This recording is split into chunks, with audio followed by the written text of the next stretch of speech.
পারস্য উপসাগরের বুকে মাত্র ২১ মাইল চওড়া এক জলপথ, কিন্তু এর উপর নির্ভর করছে পুরো বিশ্বের জ্বালানি সরবরাহের বিশাল অংশ। স্ট্রেইট অফ হরমুজ বন্ধ হয়ে গেলে থেমে যেতে পারে বৈশ্বিক অর্থনীতির চাকা। তাহলে কি মানব সভ্যতা প্রবেশ করতে যাচ্ছে এক নতুন সামুদ্রিক সংকটে? পারস্য উপসাগরের এই সংকীর্ণ পথটি কেবল একটি জলপথ নয়, এটি বিশ্ব অর্থনীতির অন্যতম গুরুত্বপূর্ণ ধমনী। প্রতিদিন বিশ্বের প্রায় ২০% অপরিশোধিত তেল এই পথ দিয়েই পরিবাহিত হয়। বিকল্প হিসেবে লোহিত সাগর বা অন্যান্য রুট থাকলেও হরমুজ প্রণালীর মতো এত দ্রুত ও সরাসরি সংযোগ আর কোথাও নেই। ফলে এই পথ বন্ধ হয়ে যাওয়া মানেই বৈশ্বিক জ্বালানির সরবরাহে বড় ধাক্কা। বর্তমান পরিস্থিতিতে সেই আশঙ্কাই বাস্তবে রূপ নিচ্ছে। ইরানকে ঘিরে চলমান উত্তেজনার জেরে হরমুজ প্রণালী কার্যত অচল হয়ে পড়েছে। এই সংকীর্ণ জলপথে প্রায় ১৭১টি কন্টেইনার জাহাজ আটকা পড়ে আছে, যার পণ্যের বাজার মূল্যের আনুমানিক $৪ বিলিয়ন। পরিস্থিতি আরও জটিল হয়ে উঠতে পারে যদি দীর্ঘ সময়ের জন্য এই পথ চলাচলের অযোগ্য হয়ে পড়ে। এই সংকটের কেন্দ্রে রয়েছে ইরানের নৌবাহিনীর মাইন স্থাপনের সক্ষমতা। ১৯৮০-এর দশকে ট্যাঙ্কার যুদ্ধের তুলনায় বর্তমানে ব্যবহৃত মাইনগুলো অনেক বেশি উন্নত ও শক্তিশালী। বিভিন্ন গবেষণা সংস্থা ও কংগ্রেশনাল সূত্র অনুযায়ী ইরানের কাছে কয়েক হাজার স্মার্ট মাইন মজুত রয়েছে, যা আধুনিক সেন্সর প্রযুক্তির মাধ্যমে লক্ষ্যবস্তু শনাক্ত করতে পারে। একটি বড় বাণিজ্যিক জাহাজ চলার সময় তার ইঞ্জিন থেকে নির্দিষ্ট শব্দ তরঙ্গ তৈরি হয়, যা শনাক্ত করা যায়।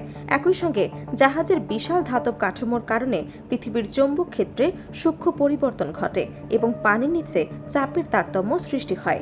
এই তিনটি উপাদান, শব্দ, চৌম্বক পরিবর্তন এবং চাপ, একত্রে বিশ্লেষণ করে মাইনগুলো স্বয়ংক্রিয়ভাবে সক্রিয় হতে পারে।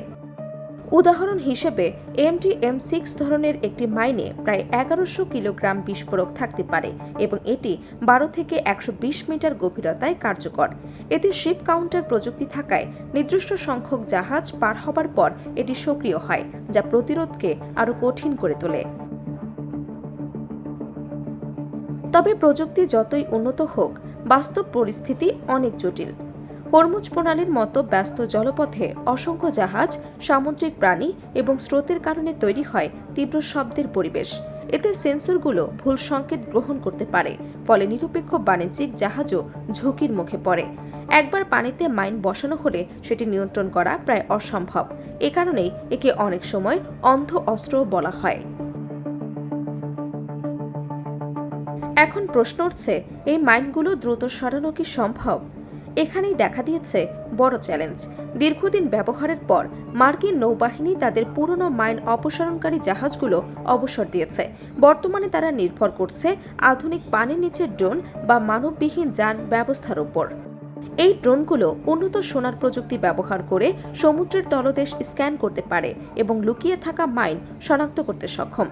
কিছু ক্ষেত্রে জাহাজের শব্দ অনুকরণ করে আগেভাগে মাইন বিস্ফোরণ ঘটানোর প্রযুক্তিও ব্যবহৃত হচ্ছে।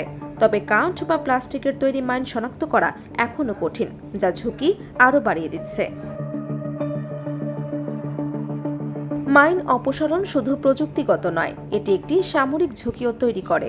সংকীর্ণ পথে মাইন বসিয়ে শত্রু জাহাজকে ধীরগতিতে চলতে বাধ্য করা হয়। এরপর উপকূল থেকে ক্ষেপণাস্ত্র ও ড্রোন হামলার মাধ্যমে আঘাত হানা সম্ভব। ফলে একটি উদ্ধার অভিযান সহজে বড় আকারের নৌ ও আকাশ যুদ্ধে রূপ নিতে পারে। ইতিহাস বলছে ১৯৯১ সালে পারস্য উপসাগরে কয়েকশো মাইল পরিষ্কার করতে কয়েক সপ্তাহ সময় লেগেছিল। বর্তমান পরিস্থিতিতে পুরো প্রণালী নিরাপদ করতে কয়েক মাস সময় লাগতে পারে বলে ধারণা করা হচ্ছে। এই দীর্ঘ অচলাবস্থার প্রভাব পড়ছে বৈশ্বিক অর্থনীতিতে।